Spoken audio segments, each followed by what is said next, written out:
में fashion show. शहर की फैशन डिजाइनर रितु की शादी गांव के जमींदार शेर सिंह से हो जाती है, लेकिन शहरी कामकाजी रितु का गांव में मन नहीं लगता।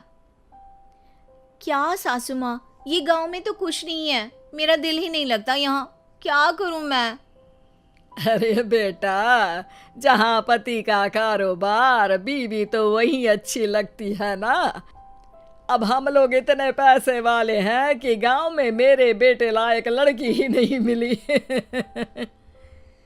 अरे माँ, मैं तो ये बोल रही हूँ कि क्या करूं जिससे मेरा थोड़ा दिल लगे। अरे बेटा, मैं भी शहर की थी, यहाँ आकर मैंने गांव में स्कूल खोल लिया। बच्चों को पढ़ाती थी तो मन लग जाता था। तू भी कुछ देख ले जिससे गांव की बहू बेटियों का भला हो जाए और तेरे जमींदार ससुर जी का नाम भी हो जाए। रितु क्या करती? फैशन डिजाइनिंग वाले कपड़ों को गांव की औरतों पर कैसे ट्राई करती। लेकिन एक दिन, अरे क्या बात है डार्लिंग, बड़ी जल्दी उठ गई। और ये हाथ में फेविकॉल और कागज, कहाँ जा रही हो? मैंने सोच लिया है कि मैं अपना फैशन बुटीक खोलूंगी। गांव की औरतों को सजा धजा कर फैशन शो करूंगी और यहाँ की औरतों को भी शहर के फैशन से वाकिफ करवाऊंगी। फैशन और यहाँ की औरतें, अरे इन लोगों को तो बस चूल्हा चौका आता है। खाली समय में एक दूसरे के सर से जुएं निकालती हैं या फिर अचार पापड़ बनाती है। इन लोगों के बस की नहीं है फैशन को समझना। लेकिन रितु मानती नहीं। वो पूरे गांव में पोस्टर चिपका देती है कि किसी को भी नए डिजाइन के कपड़े पहनने का शौक है तो जल्दी जमींदार की बहू से मिले। लेकिन रितु की दुकान में 2 दिनों तक तो कोई आता ही नहीं। पर एक दिन, अरे कमला, क्या हुआ? क्या देख रही हो? ये पुतला देख रहा है दीदी। क्या दिख रहा है इसमें ऐसा? अब देखो तो दीदी, ये पुतला मेरे जैसा ही है ना, पतला दुबला लंबा, बस मैं काली और ये गोरा। तू ये बता, इस पुतले के कपड़े तुझे कैसे लग रहे हैं? अरे कपड़े तो बहुत ही सुंदर है दीदी, लेकिन तू ना बस कल इसी समय आ जाना और अपने जैसी 2-3 और को भी ले आना। अगले दिन कमला 2 लड़कियों को लेकर आ जाती है। रितु उन लोगों को अपने हाथ के सिले कपड़े पहनाती है और घर भेज देती है। उन लोगों को गांव की दूसरी औरतें भी देखती हैं। और फिर क्या, अगले दिन रितु जब दुकान खोलती है तो सामने बहुत सी औरतें उसके बनाए डिजाइनर कपड़े पहनने को तैयार खड़ी होती हैं।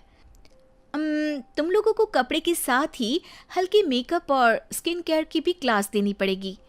रितु गांव की औरतों को फैशन का ज्ञान देने में लग जाती है। एक दिन रितु का पति कहता है, अरे रितु, तुम्हारी फोटो पेपर में आई है। क्यों भाई, ऐसा क्या कर दिया मैंने? क्या लिखा है? अरे लिखा है गांव में होगा अब फैशन वीक। अरे हाँ, कल ना कोई फोन आया था मीडिया वालों का, तो मैंने भी बोल दिया कि फैशन शो तो अब गांव में होगा। लग रहा है उसी की खबर बना दी है। तभी रितु को एक फोन आता है। हेलो, कौन बोल रहा है? जी मैं खामिया बात कर रही हूँ लुक में फैशन वीक से। हम लोगों ने आपका काम देखा। हम शहर वर्सेस गांव का फैशन थीम में एक फैशन शो आपके गांव में करना चाहते हैं। अरे वाह, ये तो बहुत ही अच्छी बात है। मैं अपनी मॉडल्स के साथ शो में हिस्सा ज़रूर लूँगी। बस अब क्या था, वो दिन भी आ जाता है जब रितु की गांव की गोरी शहर की छोरी के साथ स्टेज शो में हिस्सा लेती हैं। शो के बाद, अरे आपकी वो जो कलेक्शन है ना, मैं उसकी पूरी सीरीज खरीदना चाहती हूँ। सच में आपने वो कपड़े डिजाइन करे जो आज के लोग आसानी से घर और बाजार में पहन सकते हैं और बजट में भी है।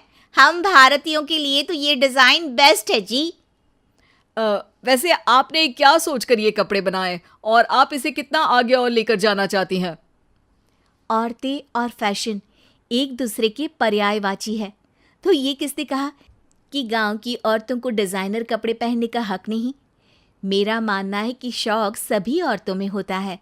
ज़रूरत है तो बस उसे जगाने की, उनके हिसाब और बजट के कपड़ों की, जो मैंने बनाए और सबको पसंद भी आए।